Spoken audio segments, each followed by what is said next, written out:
Hello, good evening, everyone. I'm Veronica Chapman-Smith, Director of Community Initiatives for Opera Philadelphia. I want to welcome you to Reimagine the Opera in Canon, an event that is part of Opera Philadelphia's Reflection and Revision series. I use she, her pronouns for those with various vision levels. I am a Black woman with long, relaxed hair and glasses. Today, I am wearing a royal blue dress. I love this color because it looks great with my brown skin and makes me feel powerful. Reflection and Revision is a free series filled with education, conversation, and lectures around Opera Philadelphia's streaming digital season. This is our first live interactive event for this series. During our conversation, we have Stephen Humes, the manager of audience development for Opera Philadelphia, collecting questions and comments from the comment section. He will forward the questions to me, and the panel will have an opportunity to answer any questions that have been collected. Please feel free to ask questions, post thoughts, comments throughout this event. We invite all who would like to participate to join this conversation. Tonight, we have 4 wonderful people, musicians, artists, as part of this roundtable. I invite them all to come into the space. Hello, everyone. It's good to see you all. Each person brings their own insightful ideas about how to approach the harmful and problematic portions of the canon, as well as ways to make space for new and different voices. I will let the panelists introduce themselves. If you could give your name, your pronouns, a little bit about yourself, and what kind of music and art making that you do. Maybe let's do it in reverse alphabetical order with Tanyaradzwa. Hi, everybody. My name is Tanyaradzwa Tawengwa, and I am a composer, singer, scholar, and educator from Zimbabwe. My music draws from really the music of my ancestry. My grandmother was a spirit medium, and there are healers in my bloodline. And so I really bring that energy to my creative work. And my scholarship specifically deals with restorative justice in the canon, that is bringing back to life the voices of Black composers who have been excluded in the canon. For those with varying levels of visual ability, I am a Black African woman. I have locks, blue lipstick that I love because it's from my sister's makeup line, and a sort of off the shoulder black top. And it's just a joy to be here. Thank you so much. Next would be Emily. Hi, everyone. My name is Emily Sung. I use she, her pronouns. I used to be the assistant chorus master at Opera Philadelphia, and I'm now a second-year doctoral student at USC in the Thornton School of Music, and also the associate director of choirs at Princeton, which is across the country, but everything's on Zoom, so so why not? I'm sorry, I forgot what else I was supposed to say. What I'm wearing. Okay. I'm a Chinese American woman with that shoulder length black hair. It used to be quite short, but I haven't gotten a haircut in a year, so that's what you get. I'm wearing a black shirt, a sort of autumn leaf colored sweater, and carved wooden earrings. Welcome, Emily. Michael, you're up next. Hi, I'm Michael Mohammed. I'm a Black man with a white and black goatee and a shaved head and a black shirt and a gold chain that my mother gave me. I am an educator and stage director, choreographer, and performer based in San Francisco. I'm the director of the musical theater ensemble at the San Francisco Conservatory of Music, as well as educator at a few other places. And my scholarship really is looking at the representation of performers with minoritized identities and how we function in our respective industries. And for some of you, Michael might be familiar because he was also the person who did our Traviata lecture this time around. So thank you, Michael. And last but especially not least, Melissa. Hi everyone. I'm so happy to be here. I'm Melissa Dunphy. I am a composer mostly of political and theatrical vocal music. Originally, I'm from Australia. I'm now based here in Philadelphia, where I also teach at Rutgers University and the University of Pennsylvania. I'm really interested in particularly issues of social justice in new music, in new composition, and I'm writing an opera right now for Oberlin Conservatory. I am a mixed race Asian woman. I am a recovering goth / punk, so I have long hair that has been dyed within an inch of its life to now a kind of silvery color, a facial piercing in my lip, and if you hear a little clinky sound, those would be my fish earrings that I forgot are really kind of noisy. I hope they won't be distracting too much as we get into the lecture. Awesome. Thank you all so very much. So I have to say that we had a planning meeting before this actual Zoom call, and I had given us an hour for the planning meeting, and our conversation went well over the hour. It almost twice as long. So that will not be the case for this space. We will stay within the hour limit. But I just want to say I'm very excited to be a part of this conversation and to be with you all in this space. It is a true gift. So I appreciate you. I thought it might be interesting for us to start first with there might be a few people in the audience who aren't sure what the opera canon is and what that means to all of you. So I wondered if we might take a moment and you could talk about what the opera canon means to you, what you see the opera canon, who's represented in there, what kind of stories are told. I don't know who wants to take that one. I'll go. So the opera canon is basically, there's a list of about 20 operas that get done over and over again across companies from all levels. And it's a sort of a historical long range idea of what are the sort of the representative pieces of the Western European opera is. And so it ends up being this set of pieces that gets performed almost like a musical canon, in that it's the same thing that gets performed in a consistent way, whether it's being refigured in other options, that's usually up to companies and things, but for the most part, it's the material itself that gets done over and over again. And I mean, I don't know if somebody else wants to jump in, but for myself, when I think about that, there's usually a picture of the person who is part of that storytelling and who is represented in that storytelling. And so for me, I don't often see myself represented in that space. So I didn't know if somebody wanted to talk about that a little bit.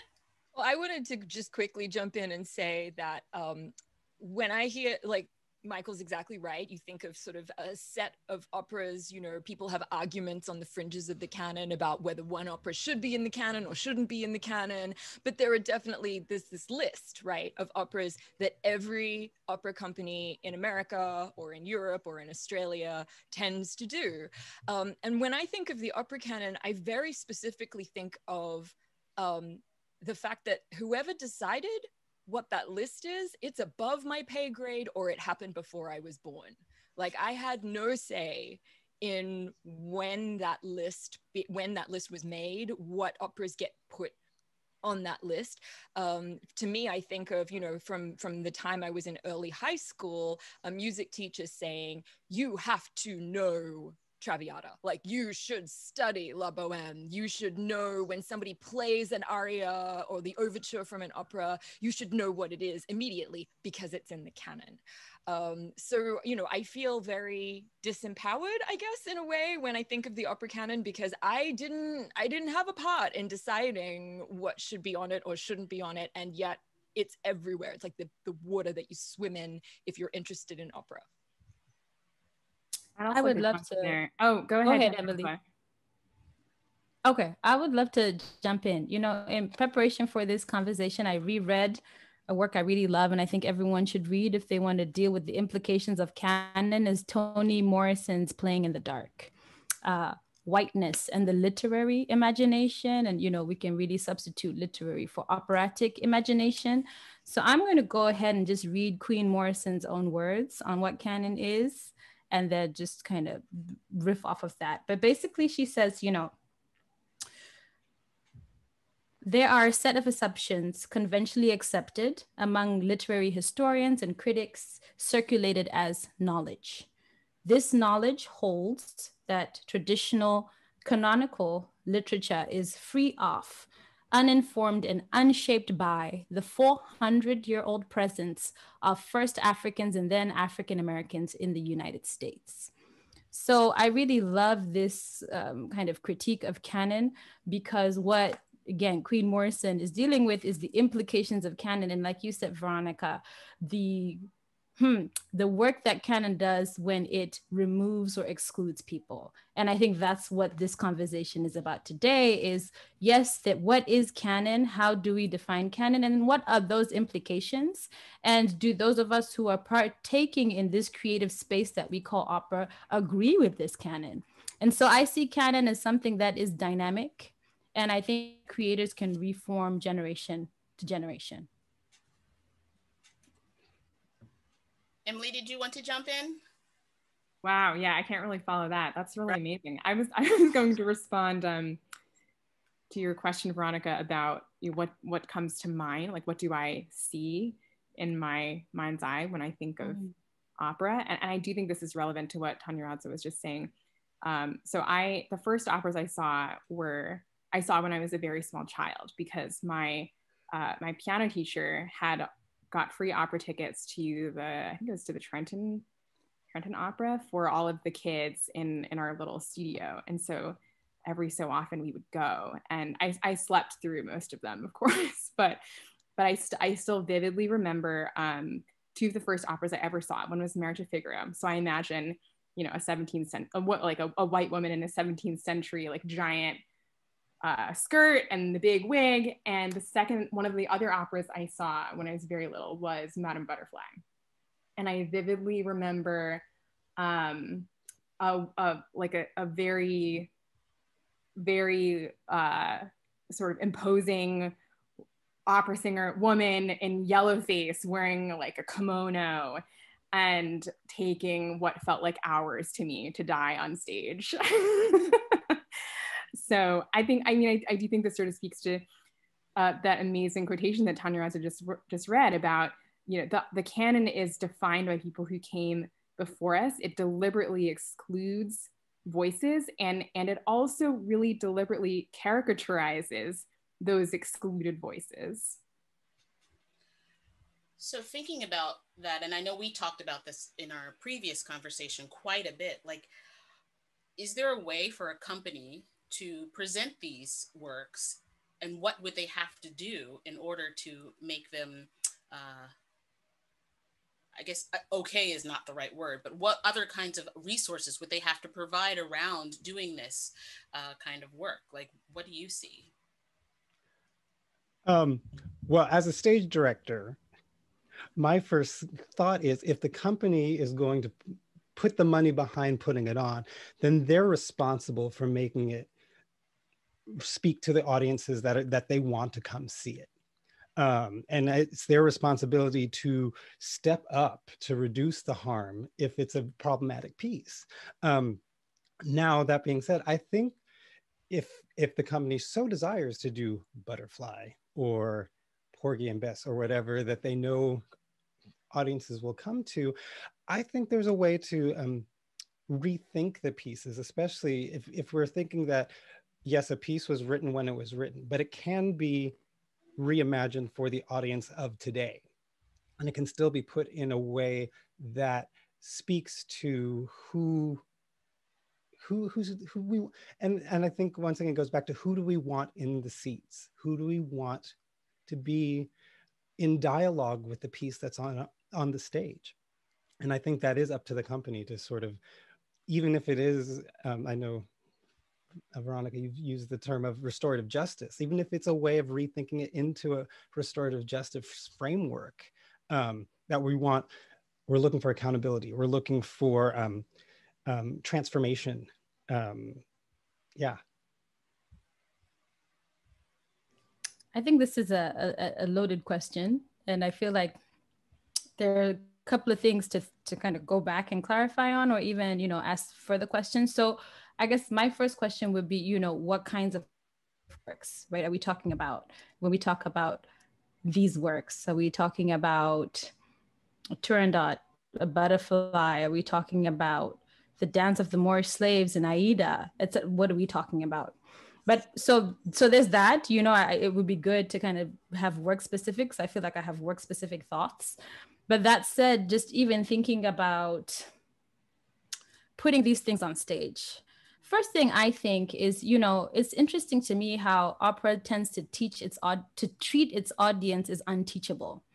In other creative industries, say fashion, right? Consumers are taught every season what's fashionable.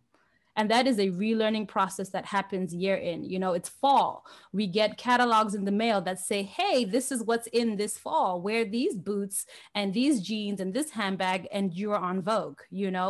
Why are companies not doing the work of teaching audiences like, hey, we are now in this, era of equity, diversity, inclusion, and restorative justice.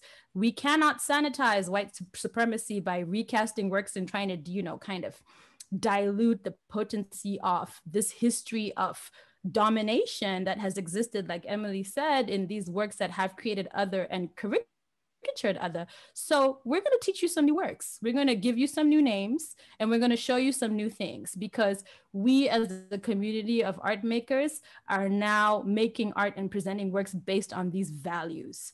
So for me, I think before we even think about how do companies go about putting things on stage, my question is, what are the values, right, that art makers are adhering to now in 2020? And what are the commitments that these companies are making to make sure that these values are represented in every stage of the art making process, not just what's on stage, who they're hiring as well, what kinds of stories are being told, what kind of community work is being done, what kind of education work is being done. So for me, the answer is actually value-based, as opposed to say like a director's choices. I think I really love everything that you've said, because I think that is really important in order to have because really artists are in community, and we are in community with these companies, and it's hard to be in a true community with someone if you don't know what values they have and hold. And depending on what those values are, you will know where you stand within the order of who is accepted in that space and who is not. Yeah. Does anybody else have any feelings about this as well? Can I just add to that? Well, the artists are also on the front line of it. And I think that's what we have to also remember is that the performers, the conductors, even the creatives are the ones who are on the front lines, even if the company the administrative team is planning it. Right. And I think Tanyaradzwa really spoke a lot about this in our previous conversation about finding where are the companies seeing my humanity in the art that I am making? Where is their responsibility? How are they making sure that my humanity is met within the spaces that I'm a part of? And I think that's a really important thing to think about when we're talking about these works, because I think often people are like, oh, I just love the melody of this and that, and don't really understand that sometimes the layers of this storytelling and the blatant white supremacist structure that some of these pieces uphold is extremely harmful for some people, extremely harmful. I think that it's, things are changing really rapidly in the 21st century. I think they're changing for the good. I think that we are having conversations that are literally centuries overdue in this country, and that's a good thing. Something that in my artistic work, I have been challenged to ask myself. Particularly, cards on the table. I do a lot of work with puppetry in the field of puppetry, because I work at the National Puppetry Conference doing music composition for puppet shows. And something that that puppeteers and puppetry artists are always asking themselves is, why puppetry? Why? Ask yourself why. And I think that something that's sometimes missing from conversations about the canon is, why do this piece at this moment? You know, I don't think that in the year 2020, it is good enough to say we're doing this piece in this moment because we want to please our deep-pocketed donors who always come back to this piece.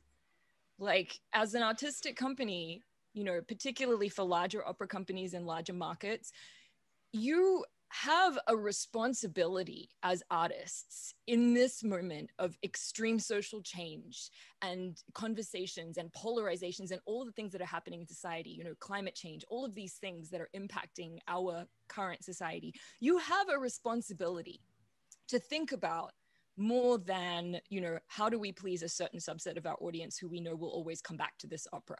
Why are you putting this opera on at this time? Whether it's a canonical piece that's been put on, you know, that's had 450 productions at your company in the last 150 years, or, you know, something else. Why opera?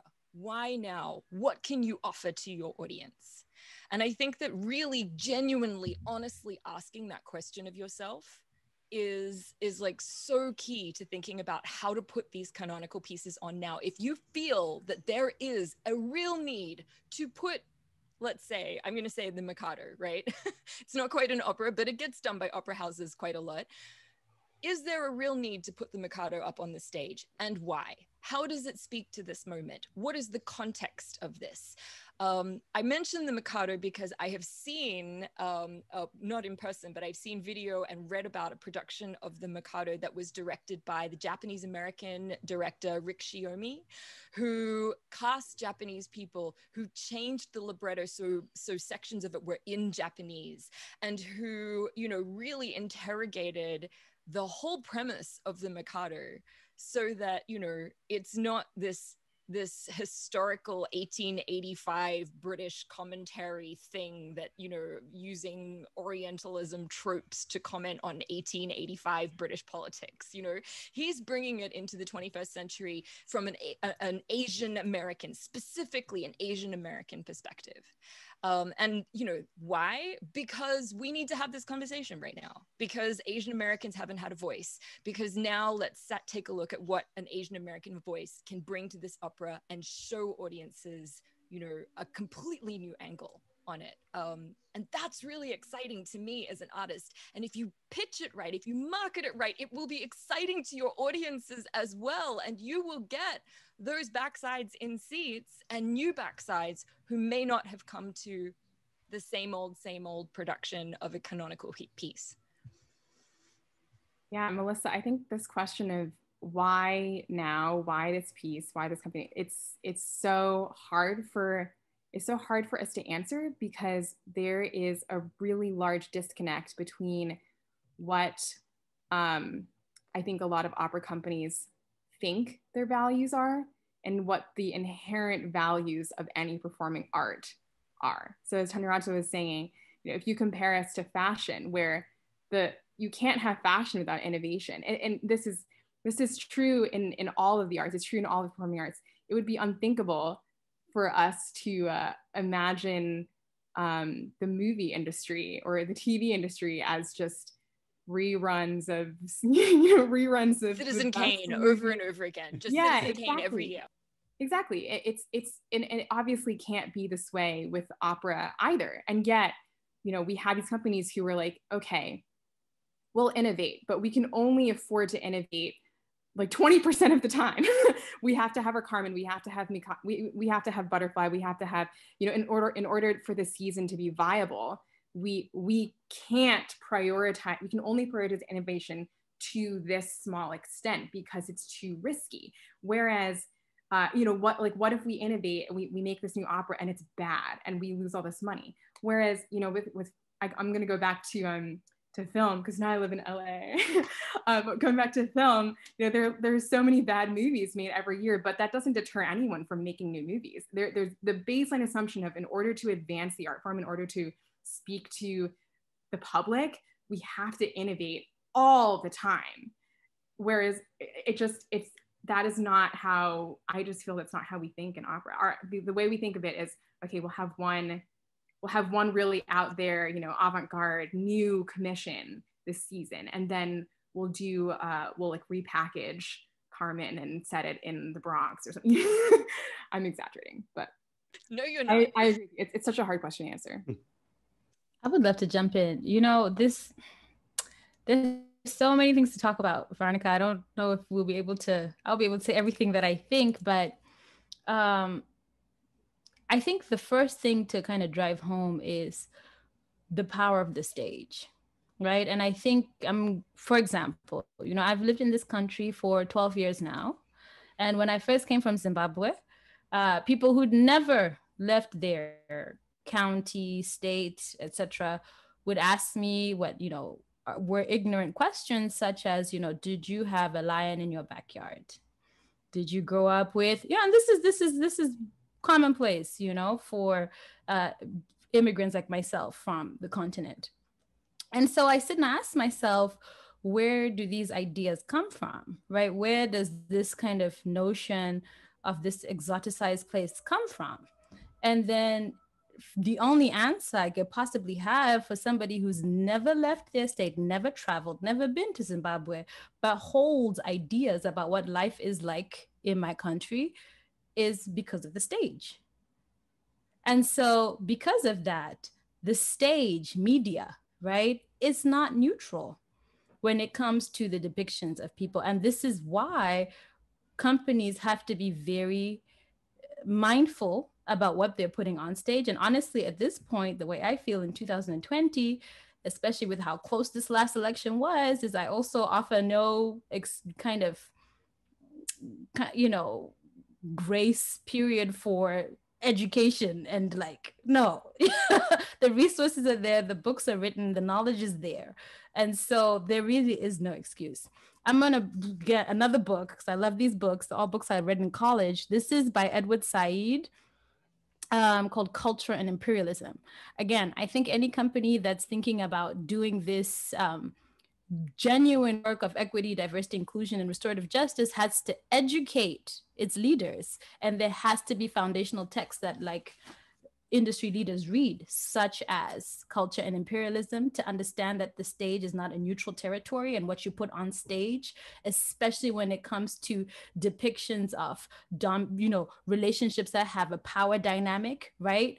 That is not neutral. I think, you know, Toni Morrison's Playing in the Dark is important, thinking about when we write Blackness for white imagination. And then also we have Naomi Andre. I love Dr. Naomi Andre's work, Blackness in Opera, Black Opera. These are all great books, and they're there on Amazon and can be read. These, you know, and should be read by all administrators for their orientation before putting anything on stage, because then we wouldn't be having these panels. Because I'm like, why? Why would you put something on stage that is traumatizing for an artist or an audience member? Why? It's because you don't understand the depth or the implication of what it takes to sing Queenie and Showboat, right? It means you don't understand. And so that level of understanding and empathy is needed. And so for me, I really feel like arts leaders and administrators have to do some reading, have to do some learning to really, really, really understand why this is not a play, lighthearted conversation when we talk about representation and reimagining the canon.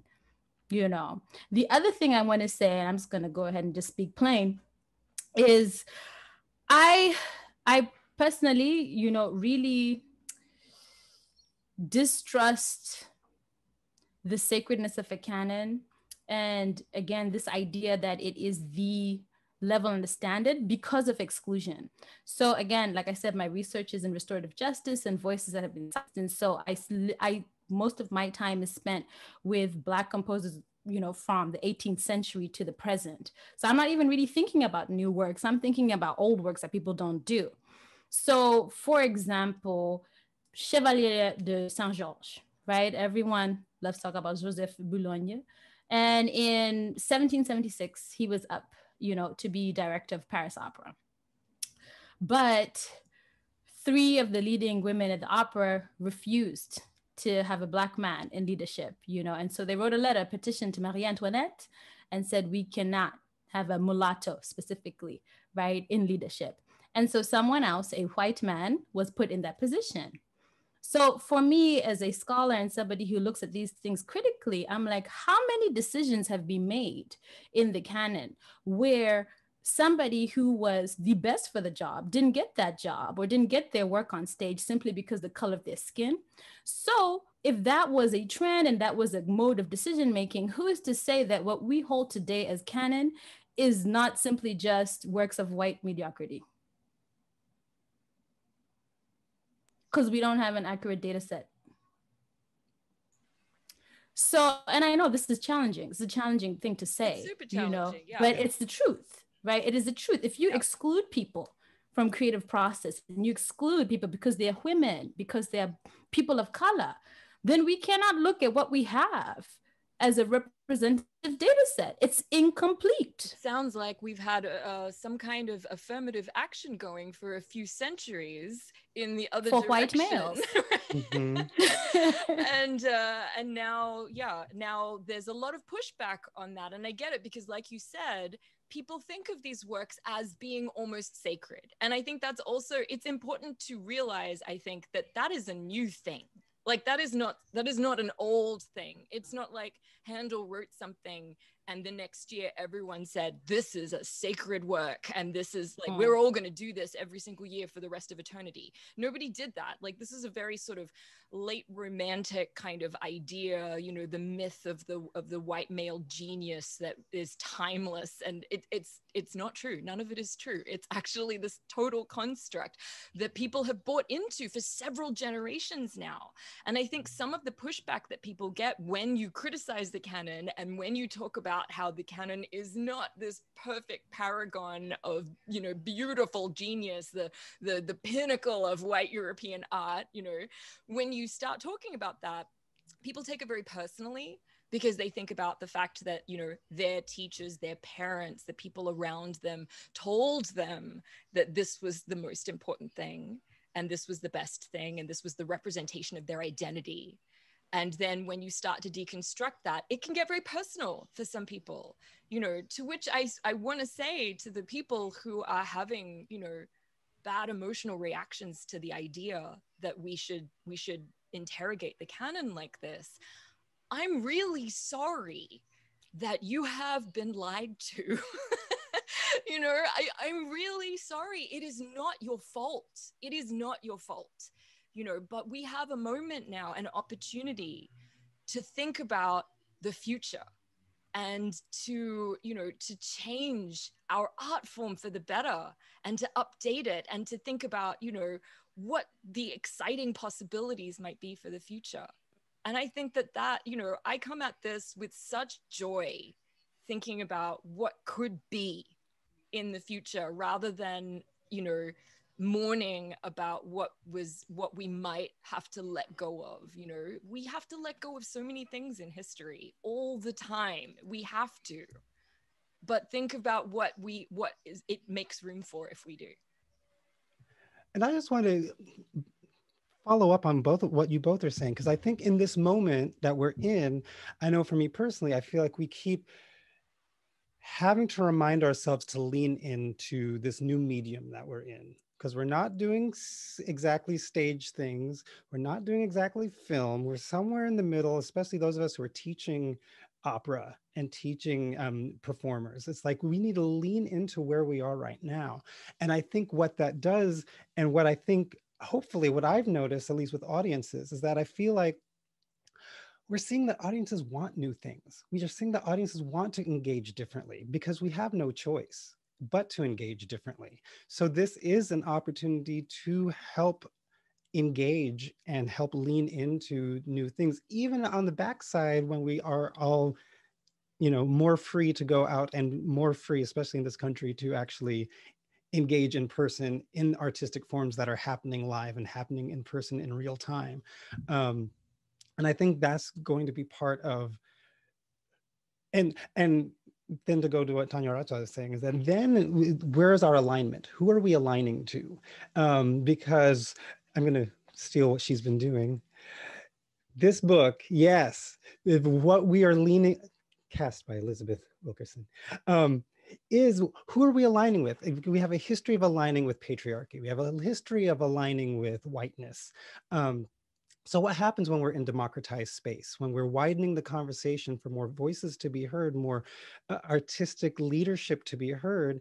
Who are we aligning with? And I think that's one of the questions that we all, artists, administrators, scholars, have to keep re-asking ourselves. Who are we aligning with, and who do we want to align with?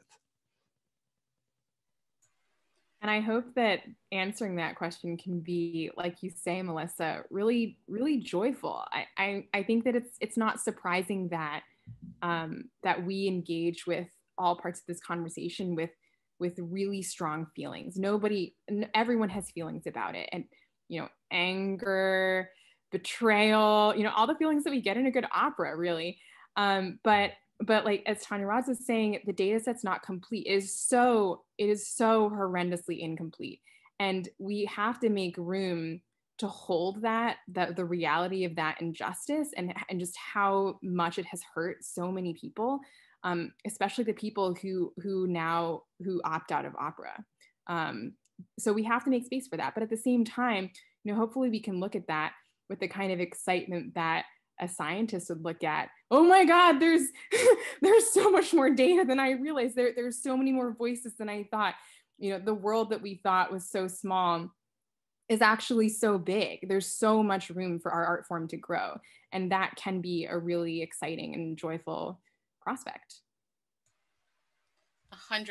It kind of speaks to one of the points of conversation we had about like the global diversity of the canon. And I think it was Tanyaradzwa who actually said it, because she's a genius. But was talking about like, what does that look like? What do we imagine the global diversity of the canon could look like? Does anybody want to throw? I'll hop in. I mean, that's an exciting question.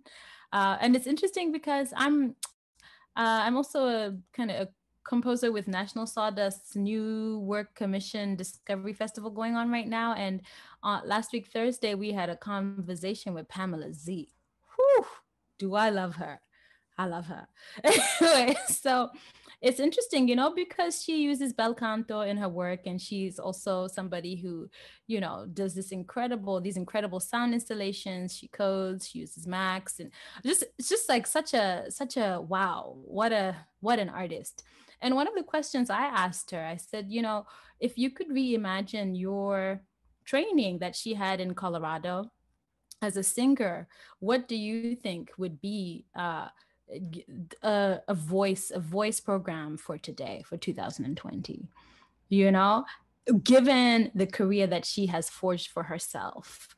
And she said exactly that it would be a space where we look at opera, and I think this is a definition I offered when we had our planning session, as virtuosic voice production that goes across cultures. They're incredible singers in Zimbabwe. We have our styles of singing, Southern African styles of singing that are so beautiful, and there has to be a space to share that. I personally, I'm not here for world music or ethnomusicology as a discipline. If we're going to talk about something that is enshrined in coloniality, there you have it as a discipline, and I do not find a home for myself there, right? And so I really do think that there has to be a way in which we remove this other, right? And really start to think about voice and song and storytelling as a human experience. And that we go into it, as all of my co-panelists have said, with joy and exploration, and remove this history of domination and ideas of superiority. And so I think that this is something that even needs to go into how we think about voice education. And it starts at the university and conservatory level, even before that, when kids are in high school or elementary school, and we're having, national choir conventions, all those things, it starts there, where we start to open up the space for the many voices and the many ways of sound production that exist on this earth. Oh, sorry, go ahead, Michael. Oh, sorry, I had a minute trying to get myself off mute. And I think what that means is, are we in a space, are we in a place where we can redefine terms to take out Western classical, putting that together, Western classical, and still have dynamic vocal production or virtuosic vocal production as part of how we define opera. As how do we define vocal training? Does vocal training have to necessarily mean that we're doing a Western based approach? Because, you know, in my estimation, all vocal training should be is how do we train a voice what healthy singing should be, how do we train a voice with no harm? Yes. If anything, how do we train a voice that then benefits the person? That's what we really should be asking. And how, therefore, is if we're opening this idea of opera, and I love this idea of opera being a dynamic, virtuosic way of dramatic expression, then think of the possibilities of what that means, from still including things like Don Giovanni, but also including Pamela Z, also including these lovely composers on this panel right now, you know? Michael, I mean, just to go to what you said about terms and finding new terms, baby, we are in the United States where we now have a second gentleman. My gosh, when has that ever been used as a term? Ha! If we can have a second gentleman in 2020, opera can find new terms. Thank you very much. Totally with you. Totally with you. And I mean, well, I mean, that brings up another thing where it's just like, yeah, we have a incoming female vice president, you know, and I also just want to pop in and sort of talk about like the dearth of female composers in the opera space is actually kind of embarrassing for the art form. Like, I'm just gonna put it out there because I love opera. I come at this with love, you know. I love this art form. I love the old stuff. I love the you know, the new stuff. I love all of it. You know, that's why I've chosen this career. If I didn't like it, if I just came here to attack it, I probably wouldn't have been spending, you know, hours and hours of every single day immersed in it. But it's embarrassing that we have excluded women in this art form from the creative process, you know, and instead, in a way, exoticized them on the stage as the stars of operas, but, you know, put them on pedestals or, you know, turned them into anti-heroes or whatever, but never given them agency in the creation of the opera process. Like, it's so embarrassing to me when I see stuff like, the Met does its first opera by a woman in 113 years, you know, like people want to celebrate that. And I'm like, that is really embarrassing. So, you know, okay, take that under advisement, go forward and do better. That's all I think that I'm asking, and all that, you know, female composers and people who are interested in issues of equality are asking is go forward and do better. And I think it's possible. I really do. Yes. And in a country with a second gentleman, maybe it's more possible than ever before. I really, really hope so. Yes, 100%. I mean, there is no reason for us to not be able to create a space where people feel included and where other voices can be given agency, I guess is the word I'm looking for, in the creation of their own storytelling, because often it has not been that way. It's been through a different lens, a lens that usually is not the person who identifies as either Black or BIPOC or indigenous person. Like you could rattle off all of the people who have or trans, or yeah, so many. Exactly. We don't have any questions within the comment box. Stephen has been telling me some of the comments that have been coming in, and people have been talking about some of the operas that they have seen and how disheartened they were that they put up just a traditional Turandot or a traditional butterfly. And kind of going back to what Tanyaradzwa was saying about one of the questions earlier, I know that we had talked a little bit about specific works and like, what would you think about specific works and how they could be kind of reimagined? And one of them we talked about was Butterfly. And I didn't know if we felt like we wanted to dive into that here, or if we want to dive into something else, because I know Tanyaradzwa was like, I have specific ones that I want to talk about. So I'm totally open for that. That is totally fine with me. I'm good. Whichever way you want to go.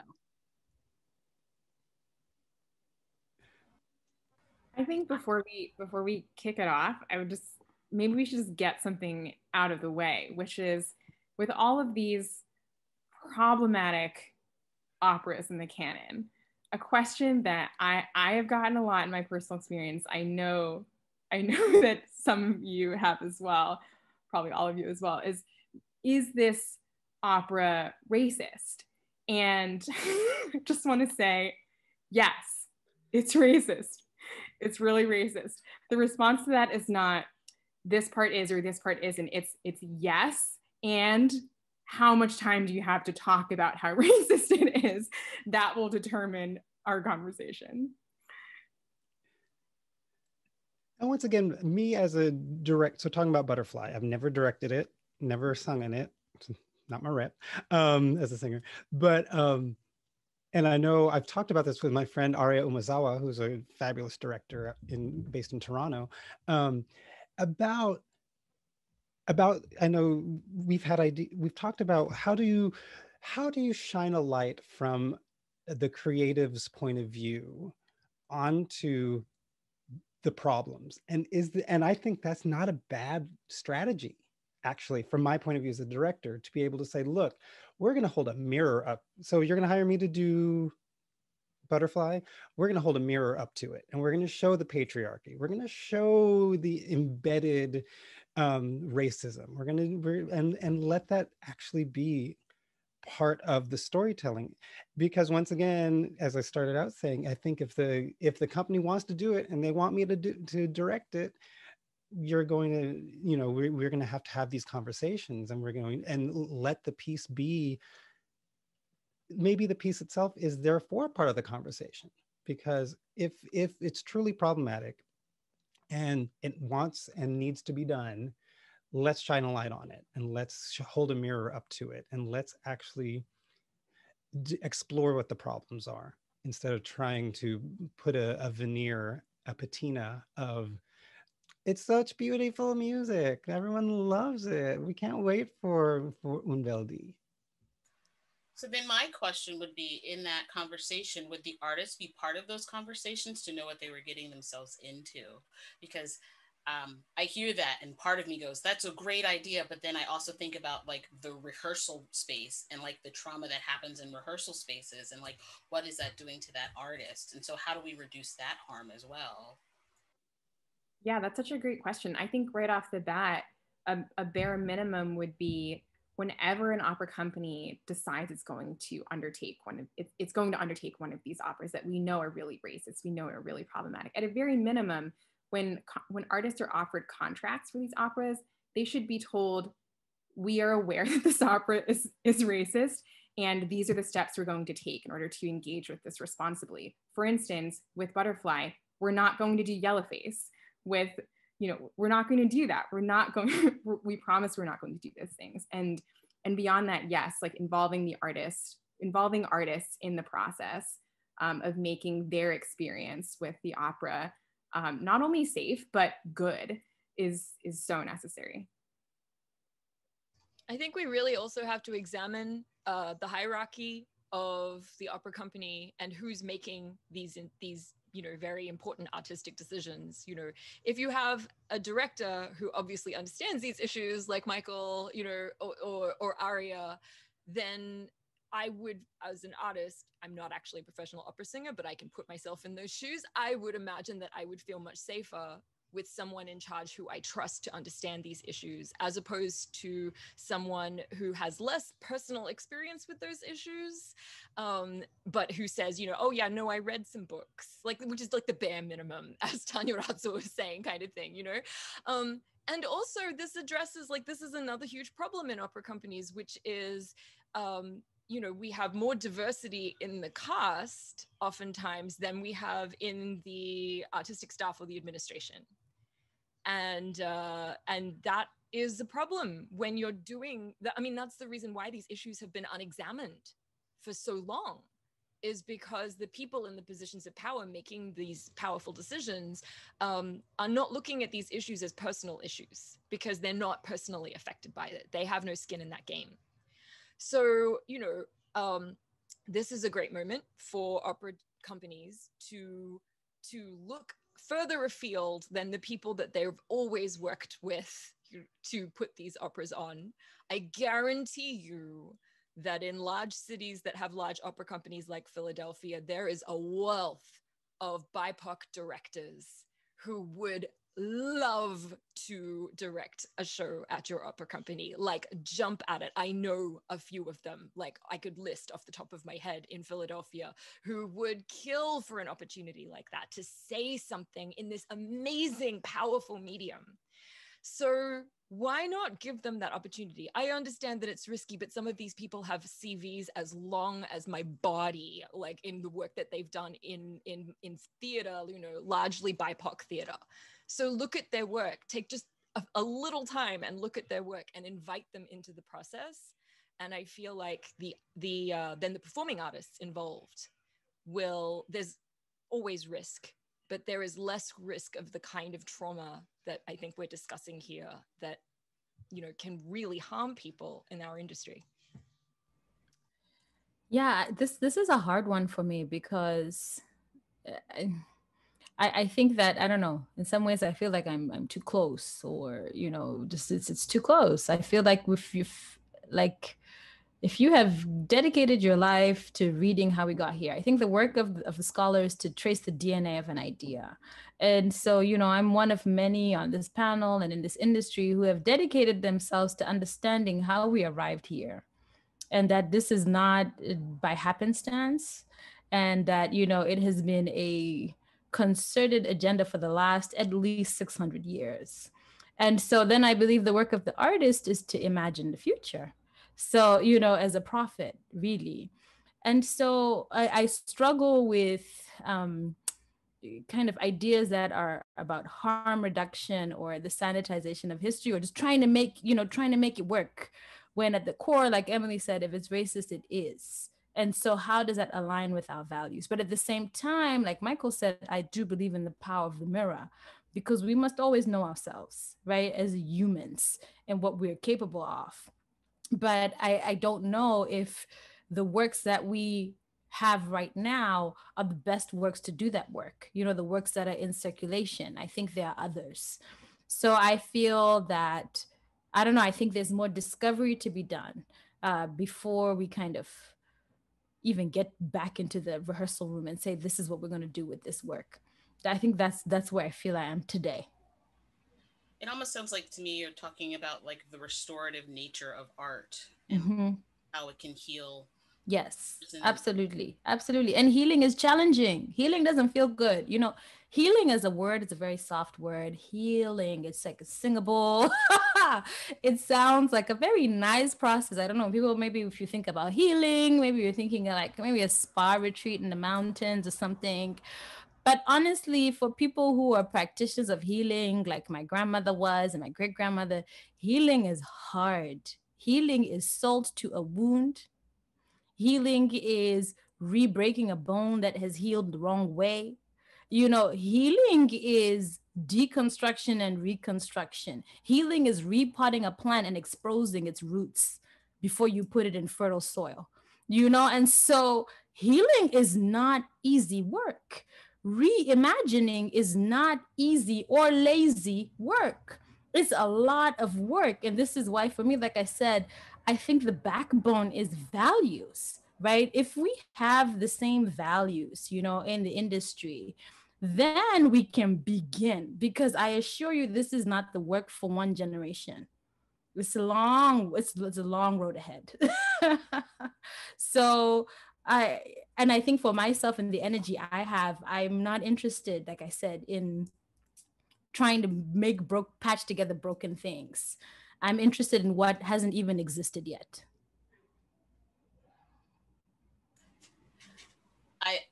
I love the way that you described the healing, and especially the vivid picture of pulling the repotting a plant and exposing its roots, because I think that's kind of what I feel like this moment in time is. We are exposing some stuff that should have been reassigned and removed and repositioned in order to make space, a new pot for something else.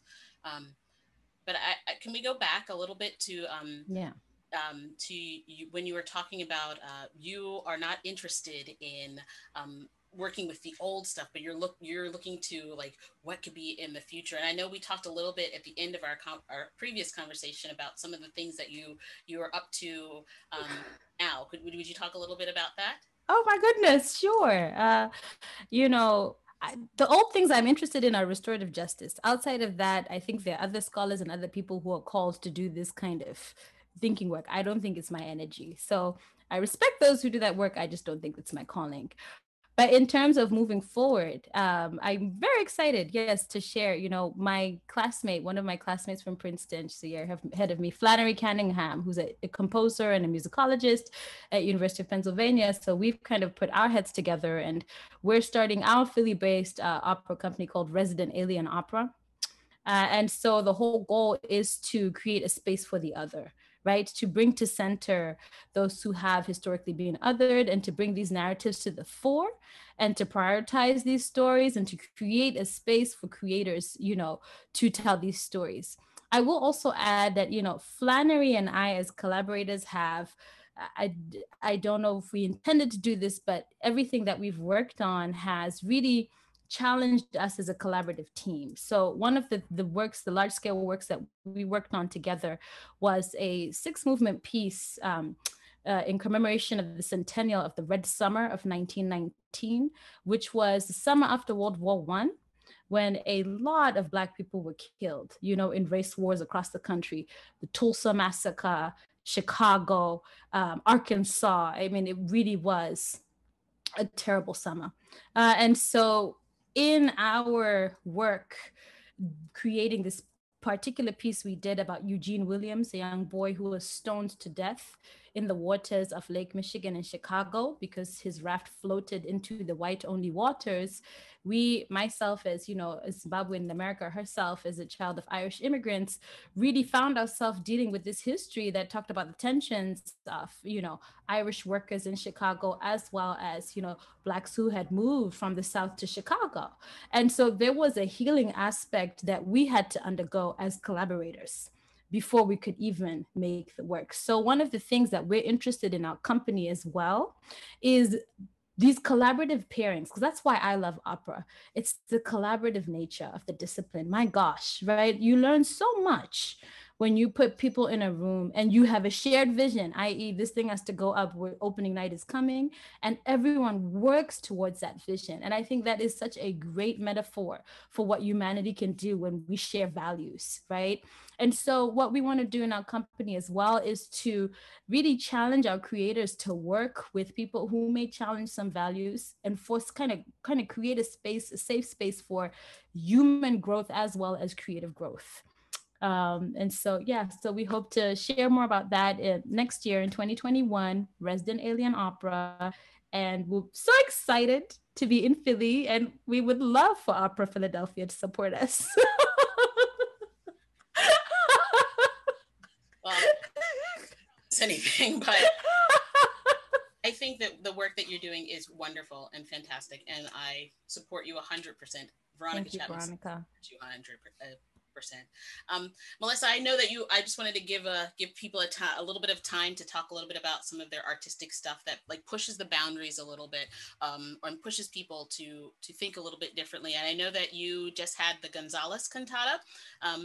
Did you want to talk a little bit about that? Yeah, so back in 2008, 2009, I wrote a piece called the Gonzalez Cantata, which is, as the name suggests, a cantata in a neo-Baroque style about the Senate Judiciary Committee hearings of former Attorney General Alberto Gonzalez, with a libretto that's taken right from the transcripts of those hearings. And one of the things that people often talk about when they mention the Gonzalez Cantata is I reversed the genders of all of the actual senators involved in those hearings, because at the time, the Senate Judiciary Committee was 19 men and 1 woman. And, you know, to put it crudely, that really pissed me off. And you know, I started realizing that women on opera stages are also a rarer commodity than you think. You know, generally, when you look at the role breakdowns, there are more men than women, which is a little bit nonsensical when there are so many more female singers out there in the industry. In the industry. So anyway, I wrote this piece. It got on the Rachel Maddow show. It did really well. And then recently, of course, with politics being how it is, it's been done again a few different places and was just shown at Envision, which is a Washington, D.C. company that is doing really innovative work to, so talking about what Michael was talking about here, with filmed opera. You know, we're all stuck in this Zoom environment. The beauty of a show such as the Gonzalez Cantata is you can film it like C-SPAN. You don't need a massive budget to do it. You know, it's all Zoom based, but you just put the lower third on and it's like C-SPAN, and it's this political opera that, that you can do really creative things with in a kind of an environment like this. So, you know, I feel like this is a moment where we're all, look, it's tough. The coronavirus has devastated our industry in so many different ways.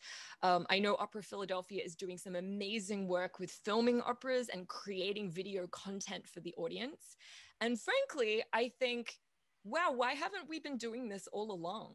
Actually, you know, I love live performance. I love performance on a stage, but our world has been increasingly digital for over 25 years and counting, you know, and all these other genres have gotten on board with this idea for a long time. I really think that there is room in this, there is an opportunity in this new, very pressurized, kind of stressful, but innovative environment to open opera up, because we're now no longer tethered to a multi-million-dollar stage that is going to make, that is, you know, that has really ruled over us for centuries and created that environment where taking risks is a huge financial burden.